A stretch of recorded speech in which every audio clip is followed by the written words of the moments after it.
tak zdravý rozum opäť raz dostal poriadne za ucho od tejto vlády. Od 20. augusta máme v Trebišove nové klientské centrum. Aj napriek nevôli všetkých zamestnancov, prednostu, primátorov a starostov okolitých miest, ministerstvo vnútra dosiahlo to, že sa okresný úrad presťahoval do novej prenajatej budovy.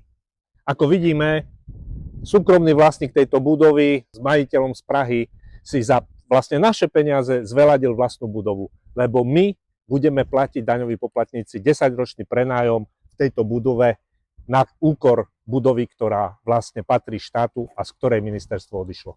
Za nami je zrekonštruovaná budova okresného súdu v Trebišove. Takto to vyzerá, keď sa veci robiť chcú. A takto to vyzerá, keď sa veci robiť nechcú kvôli niečomu. Tu vidíme ten kontrast.